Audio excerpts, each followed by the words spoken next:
और 3 नौकरों का वृतांत। अलिफ लैला।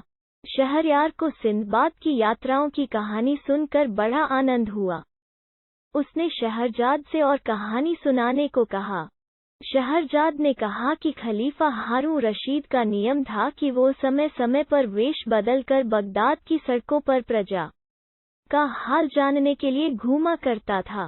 एक रोज उसने अपने मंत्री जाफर से कहा कि आज रात मैं वेश बदलकर घूमूंगा। अगर देखूंगा कि कोई पहरेवाला अपने कार्य को छोड़कर सो रहा है तो उसे नौकरी से निकाल दूंगा और मुस्तैद आदमियों को पारितोषिक दूंगा। मंत्री नियत समय पर जासूसों के सरदार मसरूर के साथ खलीफा के पास आया और वे तीनों साधारण नागरिकों के वेश में बगदाद में निकल पड़े।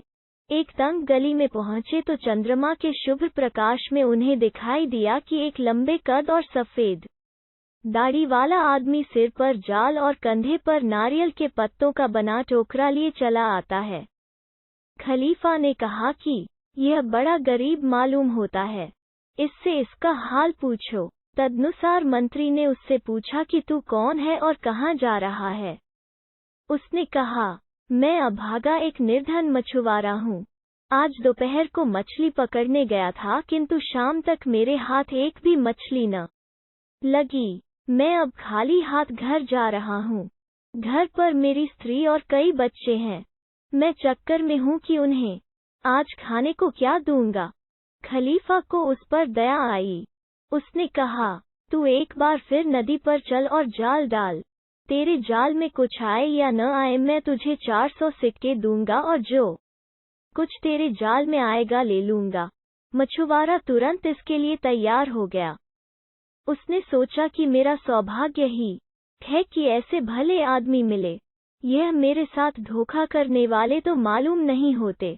नदी पर जाकर उसने जाल फेंका और थोड़ी देर में उसे खींचा तो उसमें एक भारी संदूक फंसा हुआ आ गया।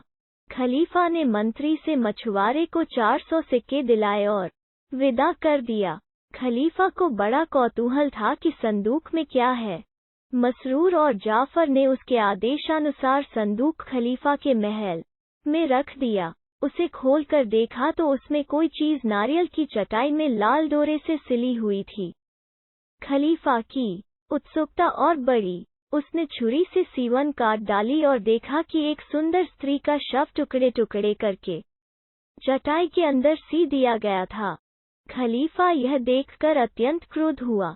उसने मंत्री से कहा, क्या यही तुम्हारा प्रबंध है? मेरे राज्य में ऐसा अन्याय हो कि किसी बेचारी स्त्री को कोई काटकर संदूक में बंद करके नदी में डाले। यह मैं सहन नहीं कर सकता। या तो तुम इसके हत्यारे का पता लगाओ या फिर तुम्हें और तुम्हारे 40 कुटुंबियों को फांसी पर चढ़ा दूंगा। मंत्री कांप गया और उसने कहा, सरकार मुझे कुछ समय तो दिया जाए कि मैं हत्यारे का पता लगाऊं। खलीफा ने कहा कि तुम्हें 3 दिन का समय दिया जाता है। मंत्री जाफर अत्यंत शोकाकुल होकर अपने भवन में आया और सोचने लगा कि 3 दिन में हत्यारे का पता कैसे लग सकता है और पता लगा भी तो इसका प्रमाण कहाँ मिलेगा कि यही हत्यारा है। हत्यारा तो कब का नगर छोड़ भी चुका होगा। क्या करूं? क्या किसी आदमी पर जो पहले ही कारागार में है इस हत्या का अभियोग लगा दूं?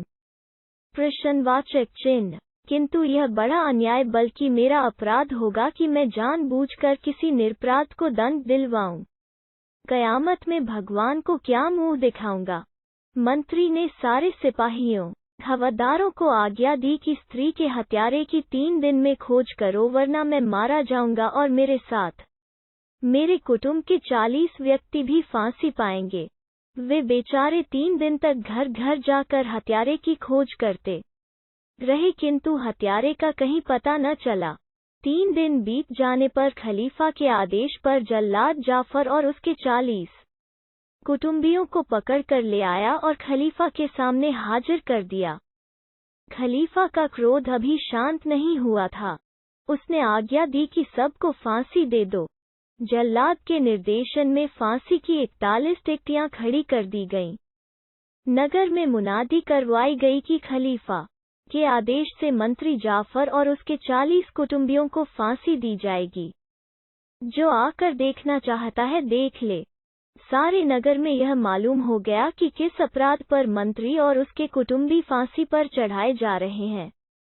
कुछ समय के बाद मंत्री और उसके 40 कुटुंबियों को टिकटियों के नीचे लाया गया और उनकी गर्दनों में रस्सी के फंदे डाल दिए गए। वहां पर बड़ी भारी भीड़ जमा हो गई। बगदाद के निवासी मंत्री को उसके शील और न्यायप्रियता के कारण बहुत चाहते थे। उन्हें उसकी मृत्यु पर बहुत शोक हो रहा था। सैकड़ों लोग उसकी गर्दन में फंदा पड़ा देखकर रोने लगे। इस पर भी खलीफा का इतना रोब था कि किसी का साहस मंत्री के मृत्यु दंड का विरोध करने का नहीं पड़ रहा था। जब जल्लाद और उसके अधीनस्थ लोग फांसियों की रस्सियां खींचने को तैयार हुए तो भीड़ में से एक अत्यंत रूपवान युवक बाहर आया और बोला, मंत्री और उसके परिवार वालों को छोड़ दिया जाए। स्त्री का हत्यारा मैं हूँ, मुझे पकड़ लिया जाए। मंत्री को अपनी प्राण रक्षा की खुशी भी थी, किंतु युवक की तरुणाई देखकर उसकी भावी मृत्यु से दुख भी हो रहा था। इतने में एक लंबे चौड़े डील डॉल वाला बूढ़ा आदमी भी निकलकर बोला, यह जवान झूठ बोलता है। इसने स्त्री को नहीं मारा, उसे मैंने मारा है। मुझे दंड दो। फिर उस बूढ़े ने जवान आदमी से कहा कि बेटे, तू क्यों इस हत्या की जिम्मेदारी ले रहा है?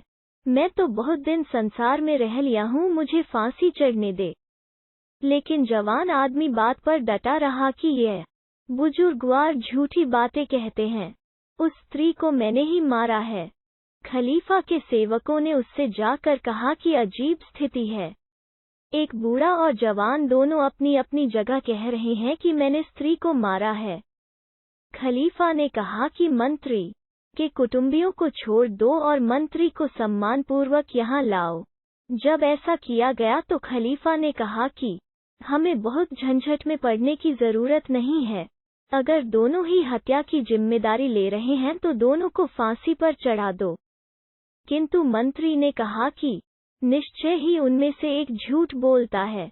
बगैर खोजबीन किए किसी निरपराध को मृत्यु दंड देना ठीक नहीं है। अतएव उन दोनों को भी खलीफा के सामने लाया गया। जवान ने भगवान की सौगंध खाकर कहा कि मैंने 4 दिन हुए उस स्त्री का वध किया था और उसकी लाश टुकड़े टुकड़े करके संदूक में बंद नदी में डाल दी थी। अगर मैं झूठ कहता हूँ तो कयामत के दिन मुझे अपमानित होना पड़े और बाद में सदा के लिए नरक की अग्नि में जलूं। इस बार बूढ़ा कुछ न बोला। खलीफा को विश्वास हो गया कि जवान ही हत्याकारी है। उसने कहा, तूने उस स्त्री को मारते समय न मेरा भय किया न भगवान का, और फिर जब तूने यह कर ही लिया है तो अब अपराध स्वीकार क्यों करता है? जवान बोला, अनुमति मिले तो सारी कहानी सुनाऊं। यह भी चाहता हूँ कि यह कहानी लिखी जाए ताकि सबको सीख मिले। खलीफा ने कहा, ऐसा ही हो।